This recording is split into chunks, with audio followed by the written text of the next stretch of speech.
Bonjour à tous, bienvenue sur la chaîne du groupe Secula. Alors ce matin, on a finalisé une récupération de données de gestion comptabilité pour une société dans le monde de l'immobilier. Et visiblement, la sauvegarde, ça passait un petit peu au-dessus de la tête du patron. Voilà, donc je l'ai sensibilisé à la méthode de sauvegarde et je lui ai parlé de la fameuse méthode traditionnelle, la fameuse méthode de sauvegarde 3, 2, 1. Alors, c'est quoi cette méthode? Vous allez voir, c'est extrêmement simple. Le principe est, est simple et limpide. Qu'est-ce qu'il faut faire? Il faut faire 3 copies originales de ces données. D'accord? Sur les 3 copies originales de ces données, on va garder 2 copies sur 2 supports différents en local et la dernière copie, elle sera en externalisé, c'est-à-dire hors site, hors société.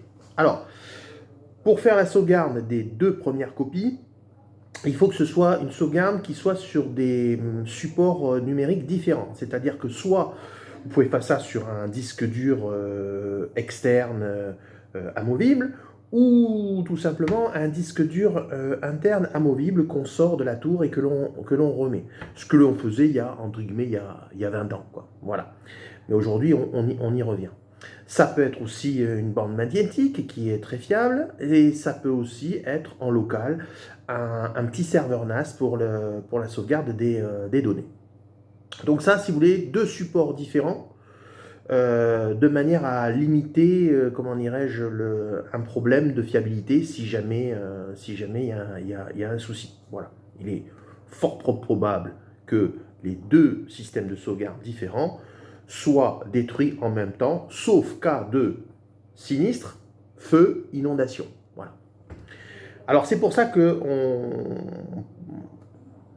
on prend en charge aussi la configuration d'une sauvegarde externe. Alors, configuration d'une sauvegarde externe, ça peut être quoi? Ça peut être soit un disque dur externe que vous prenez, mais là, à ce moment-là, si vous le baladez, je vous conseille de le mettre dans une valise anti-choc et à l'abri des écarts des variations de température, parce que c'est votre bien le plus précieux. Voilà.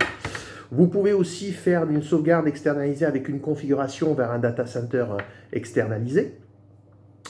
Et puis vous pouvez aussi retrouver le système NAS, c'est-à-dire que vous êtes chez vous, vous avez à votre domicile, on installe un système NAS qui est branché sur votre box et qui va récupérer les données de votre entreprise. À ce moment-là, c'est un cloud, dont vous êtes propriétaire et qui vous appartient en propre à vous. Donc, on préfère ce genre de choses, nous, de mettre en place ce genre de choses, parce que les data centers, bon, mais c'est très bien, sauf que ça a un coût, et ça a un coût qui est régulier. Donc, alors que le NAS, on paye d'un coup et après c'est fini. Après c'est mis en place et on change les disques durs tous les 3 ans pour être tranquille. Voilà. Donc ça, cette dernière phase en externe, elle est super importante parce que si demain vous avez un sinistre, par exemple, feu, incendie ou autre, hein, peu importe, ou vol, hein, eh bien, vous aurez au moins vos données qui vous seront indispensables pour un plan de reprise d'activité. Voilà, donc ça, c'est super important. Alors, face à la RGPD, la fameuse réglementation sur la protection des données, qu'est-ce qui va changer? Bon, vous savez que l'Europe, c'est son grand cheval de bataille de la protection des données, mais cela implique aussi qu'il y a certaines directives qui imposent quelques restrictions auprès des chefs d'entreprise. Alors, qu'est-ce qui se passe? En fait, tout salarié, tout fournisseur, tout client peut demander à avoir accès à ces données, soit pour les rectifier, soit pour les supprimer.